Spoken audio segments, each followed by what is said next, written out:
You don't see it every day. Right? And you walk into the grocery store, it still looks abundant. I want you to meet Elliot Grant. Elliot's an engineer, and he's spent years thinking about one of the biggest challenges of our time, how to literally feed the world. There's not a lot of slack in the global system for food. We grow what we eat every single year. So a major disruption to global food production will be felt worldwide very quickly. It's something most of us never really have to think about, but every single bite of food we eat has been shaped by a series of carefully calculated risks, basically a series of bets. A bet on yield, a bet on weather, a bet on market demand. And as bets go, the stakes don't get much higher than this. Our planet has 8 billion people on it, and already millions don't have enough to eat. Within a few decades, we'll be at 10 billion people, putting even more pressure on farmers, supply chains, and ecosystems. The old ways just won't cut it. And that's what keeps me awake at night, is we don't have a plan B if we can't grow food anymore. So what can we do about it? Here's an idea. What if technology could help feed this growing population? Well, this is one of the questions that obsesses us here at X, Google's Moonshot Factory, where we're trying to build a future that we can all be excited about. Welcome to the Moonshot Podcast. I'm your host and captain of Moonshots, Astro Teller. And in this series, we're going behind the scenes at X to meet the people working to solve some of the world's hardest problems, with radical creativity, breakthrough technology, and some great stories along the way. This is why this is going to be a more complicated project than we imagined, because you're throwing up over the side, and by the way, there's a tiger shark over there. So in this episode, we're going to hear about two projects that have unleashed the power of AI and computer vision on the massive challenge of food security, one on land, one in the ocean, to make the way we grow what we eat smarter, more efficient, and more resilient. Can AI work in sync with the oldest industries on Earth to help make them fit for the 21st century and beyond? Let's dig in.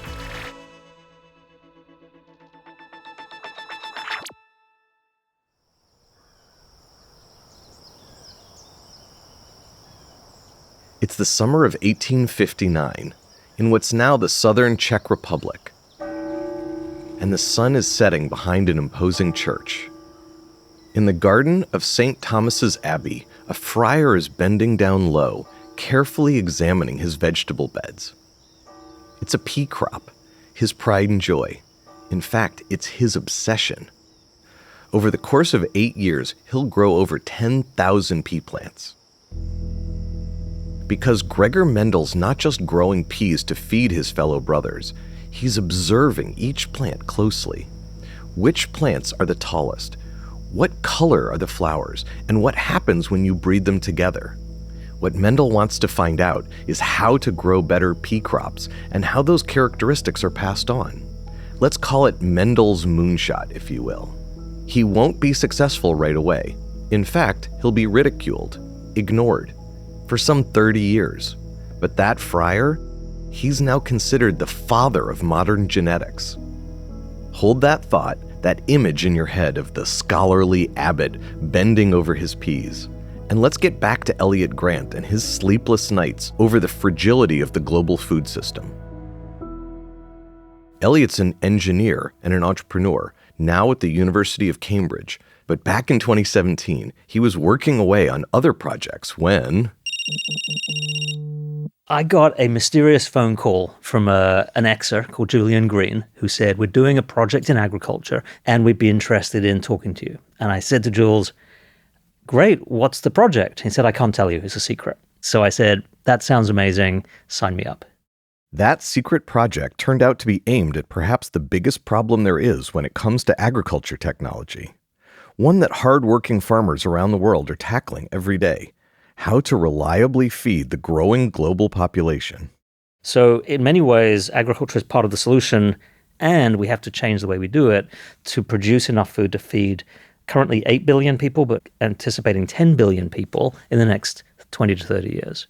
So it's a biggie. Well, so no pressure. What's the solution? Well, this is what makes it so interesting, but also so hard. There is no single simple solution.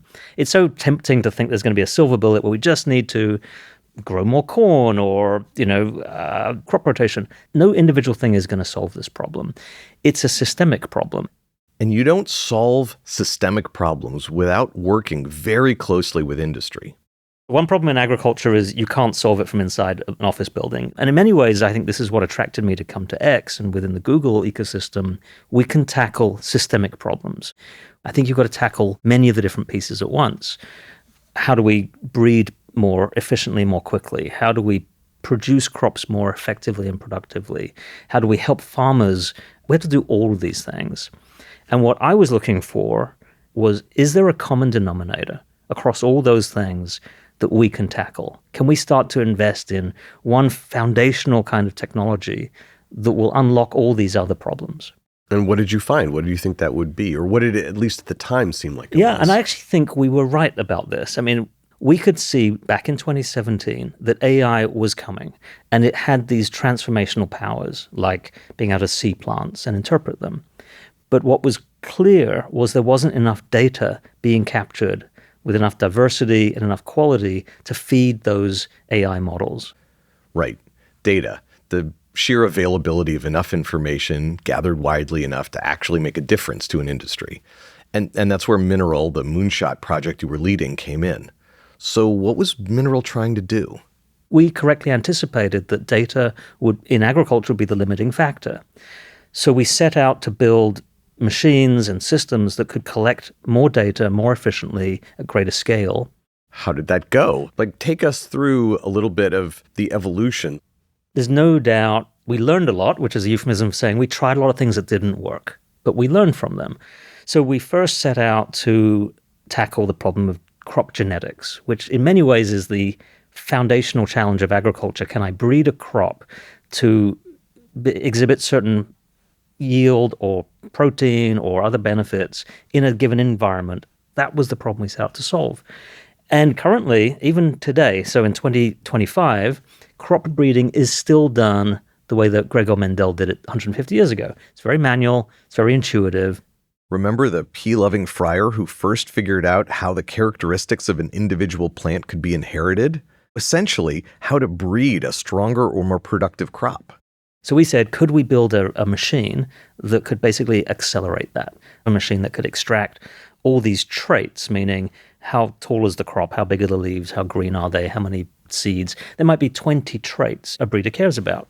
And it's very difficult to do that manually. So we successfully built a machine that could extract all that information from images and give it to the breeder. The machine was these rovers, right? Was these sort of golf carts on steroids on stilts?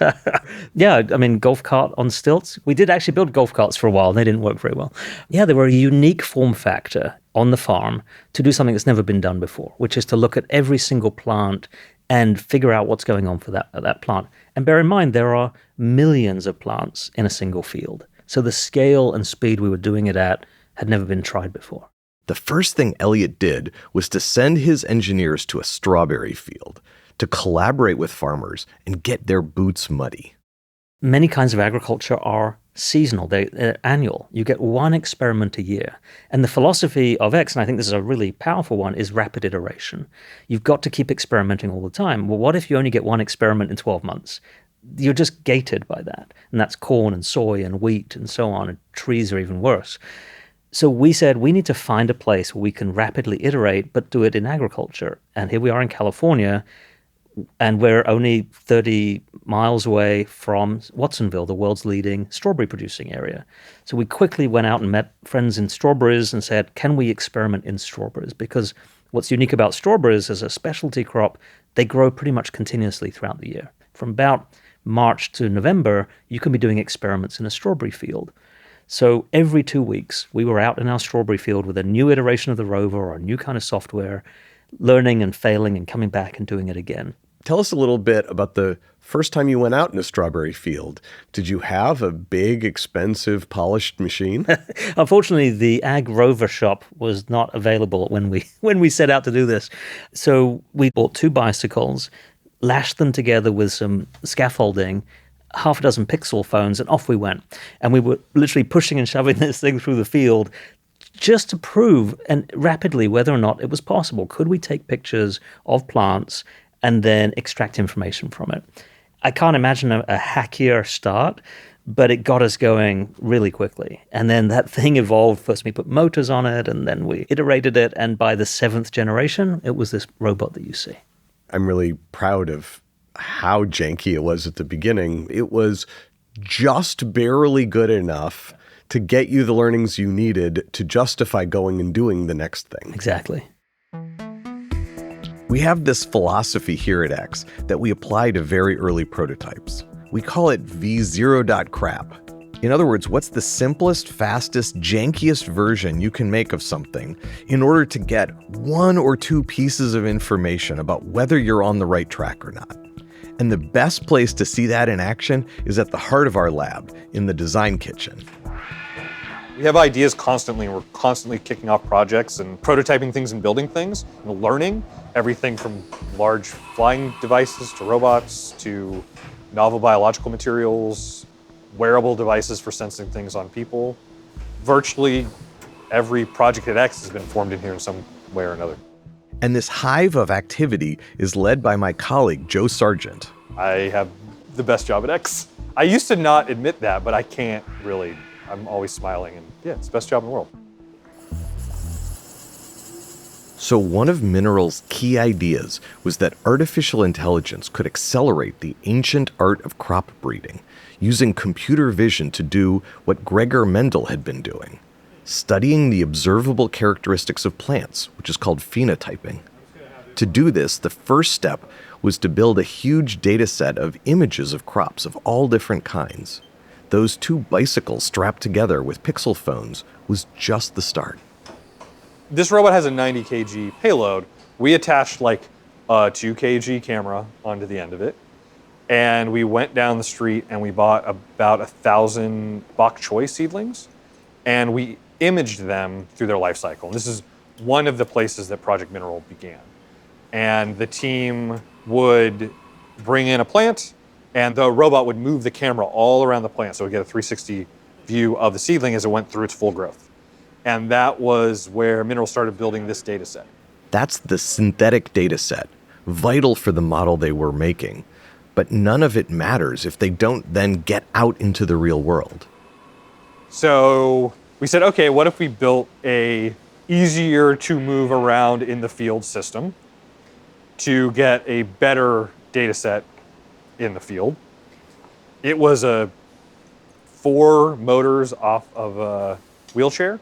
Wheelchair motors are great. They're very powerful and they're very reliable.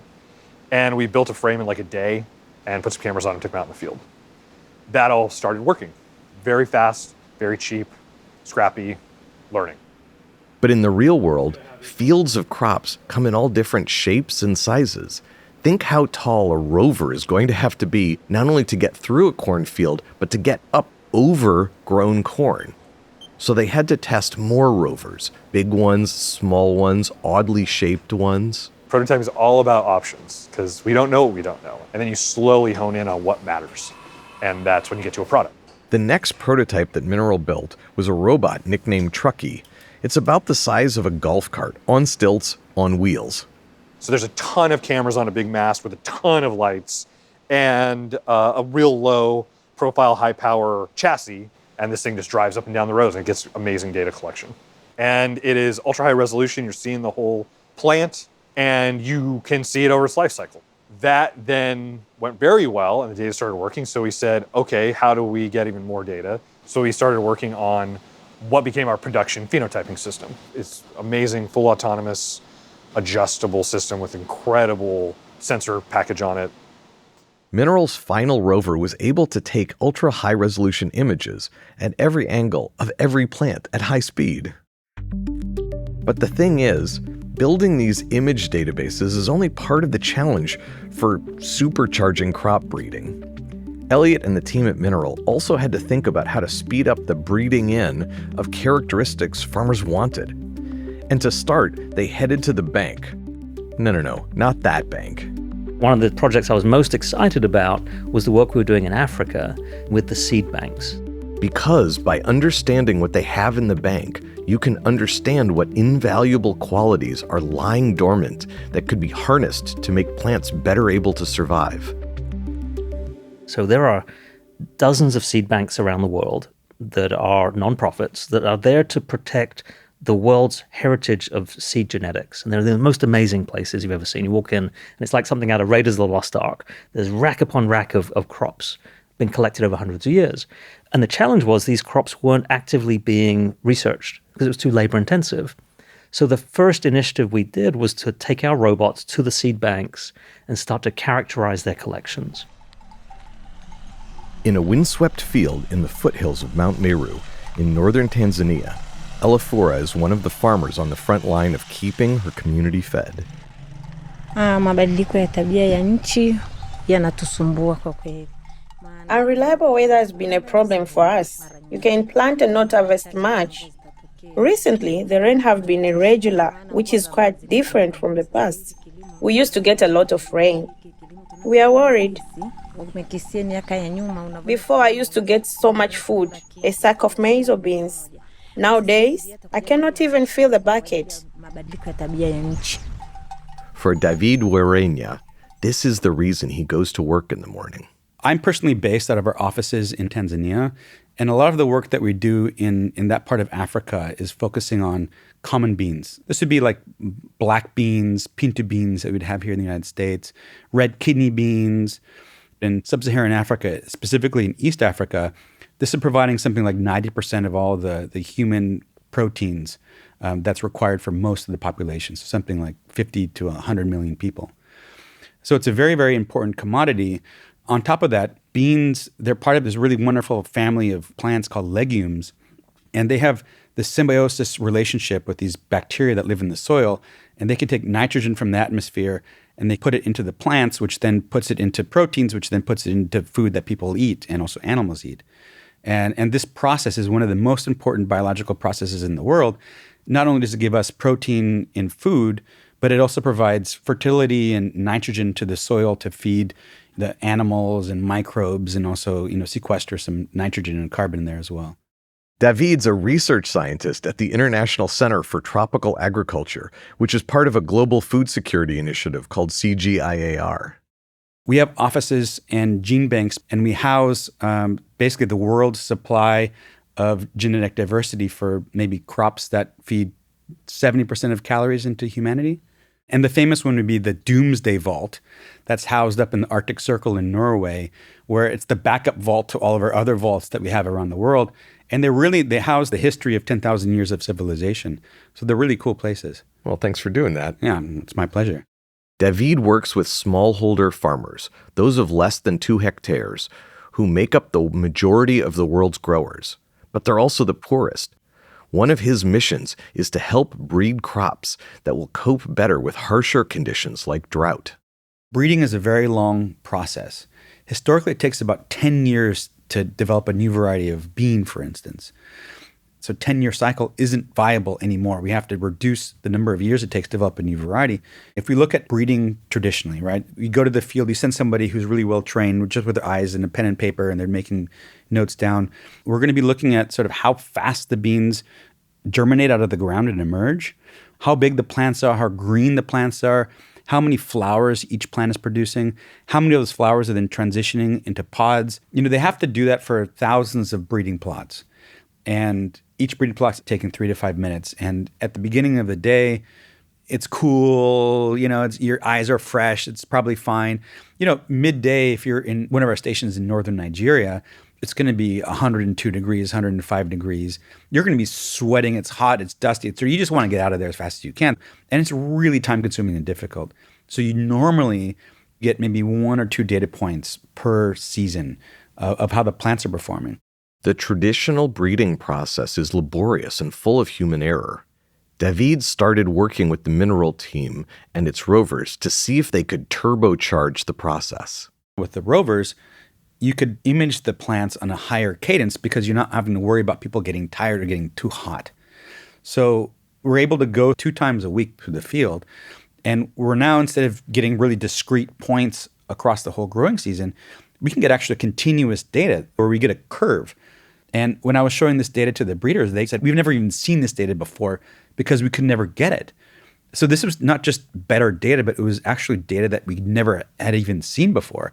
So with beans, as with other plants, whenever heat or drought happens, they abort their flowers because they're just trying to preserve their resources, all the water that they have or whatever, to a more smaller amount of flowers. And so an important indicator of heat or drought stress resilience is how many flowers did you start with at the beginning of the season? How many flowers did you have at the end of the season? So you know if it gave up halfway through the season on itself. Exactly. So what we're able to see is that curve of pods and flowers over time. So it was showing us a very strong indicator of the varieties that we need to use for heat and drought adaptation. Breeding is a very long process. So if we can reduce the noise and increase the signal, then we can quickly say, okay, actually, these 500 we can just get rid of because they're bad. And of these, maybe only these 50 that are really, really, really performing really well, we can move those forward. What was sort of the evolution after that? What did you want? Did you want it to go faster? Did you wish the rover was smaller or cheaper? Like, what were the sort of fantasies in those early days? The initial rovers were a really good fit for some of our central research hubs. But a lot of our really, really important breeding stations are really kind of way out in deep rural areas. And so we wanted to think about how we can transition technology from a rover to a mobile phone, knowing that, smartphones are available almost everywhere in the world. And can we take that technology and apply it then to a smartphone? So using the rovers, gathering millions of pictures of beans or whatever that we're looking at, making sure to score those really carefully using experts so that Mineral could get great at knowing what it was looking at in a picture, and then putting those smarts onto a phone so that someone could pull out the phone from their pocket, standing over a bean, and get pretty close to or maybe the same level of information as that rover was getting? Yeah, exactly. So I asked, hey, can we do this on a smartphone? So let's fast forward to today. How did it go? We just finished analyzing, our 2 years of working with Mineral specifically on this one particular problem with phenotyping on a smartphone. And their answers were resoundingly that we can do it really, really well and really accurately. And so now we can take all those really interesting genetic diversity that we have, we can test it in situ on farmers' fields, we can quantitatively measure the plant performance across really diverse ecosystems, and we can collect farmer information about what they like and what they don't like about what they're seeing. And I assume you can go kind of order of magnitude 100 times as fast by just walking a phone through the field past some beans as crawling on your hands and knees with a clipboard past these same beans, right? So we can image an entire plot in less than 30 seconds. So you just go through and take some photos and you get every plant, every flower, every pod. So it's just orders of magnitude greater efficiency. And then just the accuracy that you get is much better. And it's hard to say how much better it is when you can't actually do it at all from a manual method. So there's talk in society about artificial intelligence and the ways that it might make society better, but also lots of ways in which it's changing the world, and change can be complicated for people, especially if it's changing their jobs. I'd love to hear, how are the breeders feeling about this app, and how are the farmers feeling? So far with the breeders and breeding technicians, they've been really positive. There's a lot of fear with AI eliminating a bunch of jobs, but this is actually an AI enabling jobs, because the same people are doing the same thing. They're just doing it with less effort and getting more quality information and data from it. Same people doing more and better work. So they're spending less time on their hands in the dirt and more time actually thinking about the data and what to do with how it. The genes can be flowing. Yeah, more time doing what they should be doing, less time just doing kind of rote remedial work in hot, sweaty, dusty fields. So wielding another smartphone, David spoke to some of the bean farmers in Tanzania who'd been using Mineral's technology. Taking photos of the beans is better than just looking at the crops and taking notes, because it makes it easier to identify problems. You can see whether the beans have diseases, how they are doing, and if the yield is low. And the photos mean that researchers don't need to come to the farm to look. So the technology has helped us a lot.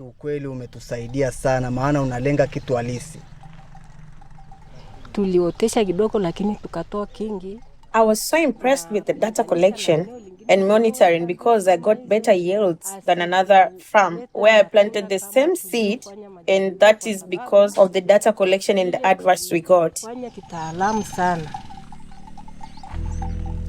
You know, you said 10 years was sort of what you were trying to do in terms of cycle times historically for breeding, whether it's a bean or something else. If technology were perfectly helping you, whatever that exactly means, how much faster than 10 years do you think you could go at making meaningful improvements in plants? Our best estimate we have now is 2 to 3 years. In the end, the mineral team realized the best home for the technologies they'd come up with was in fact in different places rather than in a single company. The work with crop breeders in Africa went to Google Research, where it's still going on today. Mineral's AI tool for yield estimation was sold to Driscoll's, the largest berry company in the United States. And the whole sensing, lighting, and compute package from the rovers was condensed down into a briefcase-sized box that can be mounted onto tractors, and that was bought by John Deere, the largest tractor manufacturer in the world. Of course, the land is just part of the puzzle when it comes to feeding the world. The world's oceans cover more than 70% of the planet, and more than 3 billion people depend on seafood for protein. But the thing is, many marine ecosystems are in dire straits. Enter our next moonshot for sustainable food, Tidal. I'm Evan Rappaport, and I was the founder of Tidal here at Google X. When we looked at this moonshot, we saw the ocean is in trouble, and we need to feed the world responsibly. The world is demanding more protein, populations are growing, and seafood demand is rising because the world is generally getting a little wealthier. And so we had to look at this problem in sort of two ways of how do we protect the ocean and its amazing wild abundance and biodiversity while still feeding the world. And we looked at all of the automation that's happened on land and in improving farming and improving animal agriculture. And we said, why is this not happening in the ocean with fish farming? And so we looked at that problem and said, surely artificial intelligence, machine learning, and data can make this process even more efficient so that these fish can feed the world without destroying the ocean. Because for the global food system to reliably support a growing population in the long term, when it comes to sources of protein, fish is a pretty great option. More than half of the world's seafood comes from farming rather than from wild-caught fish. And I don't think most people understand that. And so this sector is growing so quickly because it's very efficient. And so one of the things that I got really excited about when I learned about seafood, especially salmon, was this thing called food conversion ratio. And so 1 pound of feed goes in and how many pounds of meat that we can consume goes back out. And sort of just the fun physics of it is like a fish is cold-blooded, it swims in the water, so it doesn't need a lot of other stuff to support it, but a cow needs bones and it needs to fight gravity and it needs to move through the world, and it's not that efficient at producing things. And keep itself heated, right? Because it's warm-blooded. And so cows are sort of 6 to 1 or 10 to 1 amount of food going in order to produce 1 pound of edible flesh. Chicken, 2 to 3, 4 to 1. Pigs, 5, 6 to 1, depending on the math you want to use. And of course, that means we have a huge amount of the land in the world being devoted to grow crops solely to feed animals. And when we looked at salmon, it was like, oh my gosh, we could dramatically reduce how much of the world's sort of land mass or ocean mass we need in order to produce edible protein. Because it's more like 1 to 1. It's 1 to 1, basically, yeah, when it's done really efficiently. And so that was our mission, was how do we sort of make that as effective as possible? It's going to have to be more seafood. Unfortunately, the ocean cannot continue to support billions and billions of people consuming from wild fisheries. It just can't. 80 to 90% of global fisheries have collapsed. So we just need to continue to produce healthy protein with high omega-3s and all sort of the great health benefits of seafood. So that's most of the problem. So I guess fish farming, hands dusted, we're done, let's all go home? There's a but here, right? Why not just leave the fish farmers to it? Yeah. So when I first learned about fish farming, I assumed it was, great. Congratulations. It's all done. There's nothing to do. And what I learned was that it's still an industry that didn't have a lot of technological innovation in it. Farmers, by their very nature, tend to be risk averse, and they should be. Otherwise, they ruin their whole sort of harvest.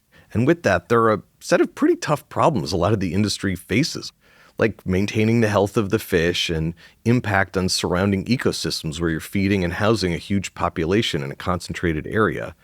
Those are tough problems, especially when there aren't the right incentives to innovate. Yeah, so we started learning about the different types of fish being harvested, and we learned about salmon. And so what I was told was that the salmon industry, particularly in Norway, is the most technologically advanced and well-funded fish farming industry in the world. So I assumed, great, we're going to go learn about them. And if there's anything left to do there, then we've got a product to build. And so I was told, are you ready for it? There are fish whisperers sitting there on the fish farms off in the fjords of Norway who could sort of literally know what the fish were thinking, what they were eating, when they should stop feeding the fish, all of these kinds of things. People talked about these fish whisperers as if they were gods of fish. It was weird to hear this. And so they said they sit there with sort of air traffic controller type setups. They look at all the monitors, and these guys, which I assumed were PhDs in fish psychology or something like that. And so we had to go visit these fish whisperers. So we went on this boat. We bounced through the sort of frigid Arctic with all the rain splashing us. We were freezing. We got out to this sort of place, and I said, I'm going to go see these fish whisperers. So we get onto these platforms where all the fish are being raised, and I see the guys who are fixing the nets and sort of maintaining, just like a big boat. And then one of them sort of runs in to look at the monitors. What are we talking about here? This is a pen with some fish in it. Can you describe, like, how big is it? How deep is it? How many fish are in it? Yeah. So imagine you're looking out at the ocean and there's a big circle, like a basketball hoop on the surface, except it's a basketball hoop about the size of a football field. And it goes down potentially a couple 100 feet. And there's hundreds of thousands of fish, depending on the species, swimming around, in this massive, massive thing. And the main job when you're raising these fish is to not waste food and to get these fish to grow as quickly as possible, because time is money and we don't want to sort of take longer. So the fish whisperer's job is to sit there and look at these screens. They've got cameras, so they're watching as the feed is being dropped in, and they're seeing a fish kind of go chomp, chomp, chomp. And when the fish stop eating, that's when they say, okay, turn it off. So did you meet one of the fish whisperers? We met a fish whisperer, and I kind of half expected them to have gills and things like that. It was just a really nice guy who happened to be like distracted from his main job, which was to fix the nets and keep the boat going. And I talked to him, and he's like, yeah, I don't have any background in fish science or anything. We're just sort of told to go look at the monitors and make sure that we kind of generally stop the feed if the fish aren't eating anymore. And I looked at the monitors and I said, oh my gosh, if we can't beat this with machine learning and artificial intelligence, then, I will give you my shirt, because I guarantee we could win this one. These guys didn't even want to be watching the fish. They wanted to do their job, which was to protect the thing. And so if we automated this for them, they would be thrilled. Just like with Mineral, the Tidal team's first challenge was to get a lot of data to build this model. In this case, hundreds of thousands of images of fish. When we came back from that first trip to Norway, we didn't have an engineering team, but we had worked with a lot of engineers. And we basically said, we could promise you guys that we will come back with an AI solution. We just need some data. And they said, great. And so we looked all over sort of the Bay Area to sort of where can we go get some photos of fish so that we could train a machine learning model on what a fish looks like when it's swimming and how much it weighs and all of that. And we could not find anywhere around here that could do it.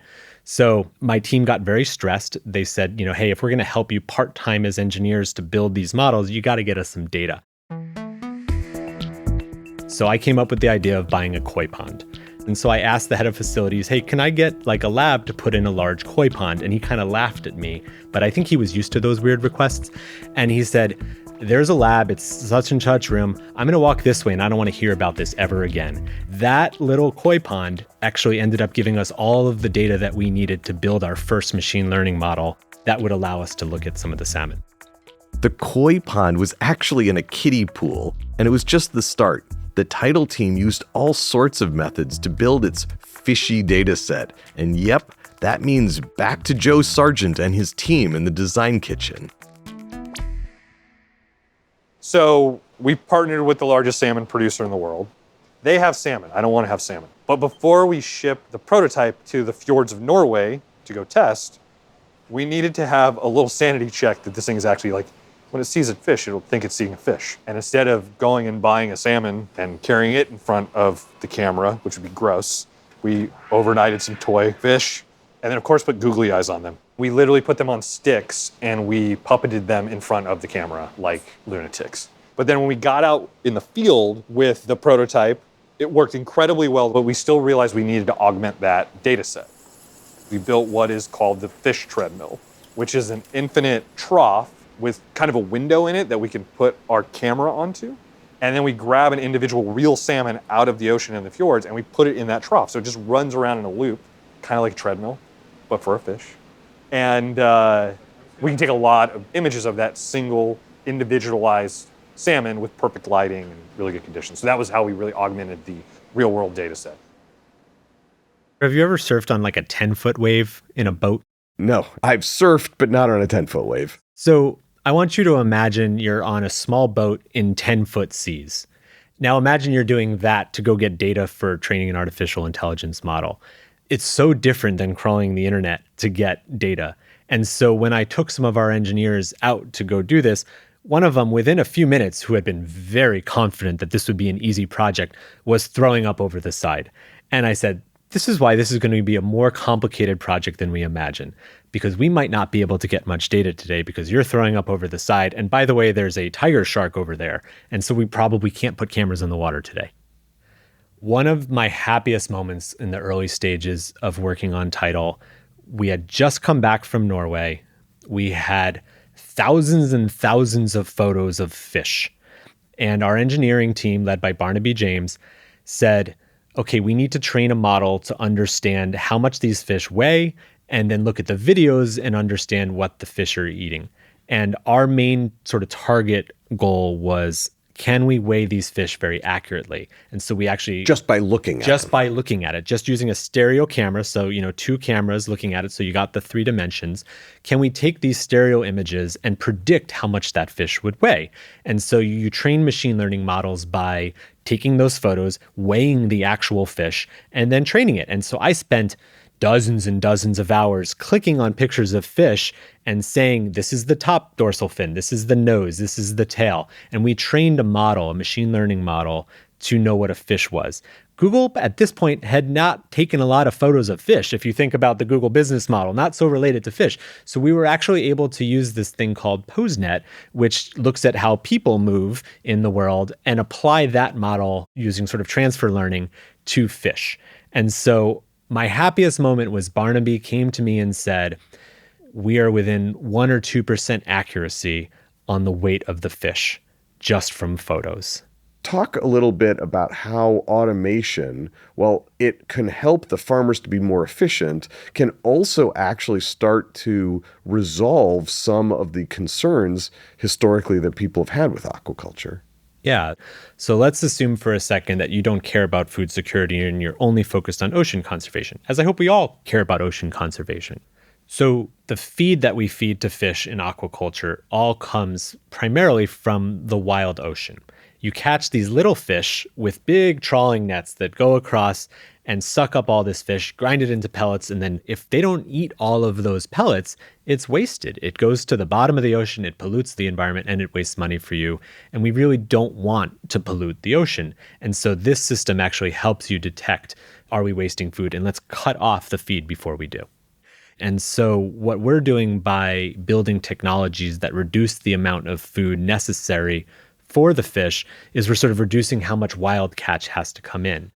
What we do is we put cameras underwater, we put sensors around, and we're able to sort of give you visibility into what's happening. So we actually have an artificial intelligence system that watches as the fish move around. And so as the fish swim by the camera, we're able to accurately weigh all of these fish that you have, so you have a better understanding of what you're going to be able to sell at the time of harvest.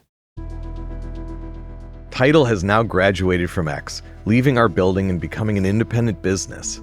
Its underwater sensing and automation package is now improving the efficiency of fish farming in hundreds of pens across 4 countries and counting. X alum Rajesh Jadhav is the CEO. First of all, I always like to take large problem and split it into smaller problems, and then try to find solutions for those smaller problems. And one of those smaller but pressing problems is protecting the fish from parasites. Rajesh and his team have developed Tidal's technology to help keep them at bay, but with the least chemical treatments possible. You need to balance the number of treatments that they need to go through. We were able to build this robotic system that allows us to go across the pen, both horizontally and vertically. So we brought in the power of automation and data to give us a lot better accuracy and a lot better results to our farmers. That accuracy of analysis means that the chemical treatments the fish go through are reduced by a quarter, which is better for the ocean and better for the fish. There's another benefit too. Some critics are concerned about fish escaping from the fish farms, which they worry can cause issues when they breed with wild fish. We have cameras pointing up, pointing down, sideways, and all of that. So we are able to keep track of what's happening. And in fact, you can now use our cameras to check the health of the net itself to say, hey, is my net still intact? Since we have been in this industry and in this with these customers, we haven't had a single fish escape. And now the Tidal team is looking at applying their technology to other uses in ocean health. One of them is for underwater seagrass, which is a secret weapon for storing carbon dioxide. A lot of initiatives around the world that are trying to grow seagrass or seaweed. Unfortunately, most of those initiatives do not have a way to measure their impact. We think we can definitely play a role in that to say, hey, now we have an ability to measure volume of anything underwater. Why don't we actually take our same robots that we have and almost 3D reconstruct the ocean bottom and, capture that on a daily basis, weekly basis, or whatever to say, hey, what is the volume of grass that you have grown? And therefore, this is how much carbon you have sequestered in this particular region. The Tidal team have had to navigate rough seas to get to this point. Let's go back to founder Evan Rappaport. I like to tell people that working on moonshots is a spiritual experience. And I mean that in all of the sort of beautiful and painful ways that any good spiritual experience is. And it forced me to kind of look at a lot of things inside myself around, well, what am I really trying to do with my life? Like, am I trying to save nature? Am I trying to save the ocean? Am I trying to just make a lot of money? It actually forces you to look at things, and anything that's inauthentic about what you work on will come through in a moonshot because it's going to hit you with everything it's got. And it's years before you really help anybody. And for me, technology is a means to an end. It wasn't tech for tech's sake. I just love solving problems. And I just fell in love with helping the ocean. That's really key. Be truly authentic about what you're working on and find an issue that really motivates you. Because Evan's right, radical innovation takes years. And as former Mineral CEO Elliot Grant says, you have to start by recognizing just how hard the problem is before you can solve it. I think there's three characteristics that I think are important. First, the curiosity to be able to ask really hard questions. Second, the humility to know that you don't know how to solve it. And third, the courage to try anyway, knowing that you're very likely to fail. And being able to keep those three different attributes in your head at once is so important for tackling these very large problems, because I think the temptation is to go off and solve a much smaller problem because it feels tractable, but to lose sight of the bigger picture. And even though we didn't solve agriculture in 7 years, which would have been crazy if we had, I do think we moved the ball down the field. I think we advanced technology, we inspired an excited, passionate team about agriculture who ultimately weren't able to make it all work here, but have gone on and I think will make it work all over the world. And with the benefit of 7 years of hindsight, I think we were on the right path. Tidal and Mineral's work is out in the wild, helping farmers grow more food with less resources. But there's a much bigger game in play here, one we need all of the big thinkers, the innovators, and the dreamers to keep working on. We saw that AI could solve some of the hard, labor-intensive problems. First in crop breeding, then in crop production, then in decision-making. And it inspired us to say AI will transform the whole value chain. And so it could be in robots that can see what they're doing, or machines that can only spray weeds instead of spraying the whole field, or giving a farmer in Africa a mobile app that speaks to them in their own language about how to treat a disease. So I see AI reaching every corner of agriculture. But actually, I think those are near-term opportunities, let's say next 2 to 3 years. But what I really think we should be talking about, and the focus is what could happen in the next 5 to 10 years. The last 100 years of agriculture has been exemplified by the most amazing discoveries: fixed nitrogen, glyphosate, CRISPR, hybrid corn. They were out there for us to find. If we get this right with AI in the next 5 to 10 years, we'll compress that amount of discovery that took 100 years in the next 5 or 10. And that's way beyond what we've been talking about with vision systems. And for me, unbelievably exciting. That's the beauty of biology. I do think there's a lot more in the natural world still to be discovered. You've been listening to the Moonshot Podcast, a Blanchard House production for X, the Moonshot Factory. I'm your host and captain of Moonshots, Astro Teller. Of course, moonshots aren't just about ideas, they're about impact. Want to see these projects in action? Well, you can head to our YouTube channel. That's X, the Moonshot Factory. And if you're enjoying the show, please rate, review, and subscribe wherever you tune in. Next episode, we're looking at the future of robotics and asking how we can build machines that work comfortably with humans, not just for them. Don't miss it. We get to build the future that we want. And we can choose things that are beautiful, fascinating, or we can choose to build things that are scary, alienating, boring. When the robots learned to plug themselves in or unplug themselves so that they could go about their days, I got chills the first time I saw that. And I look at this and I said, did we program it to do that? And he just shakes his head. He says, no. And that was when it's like, okay, now we're on to something.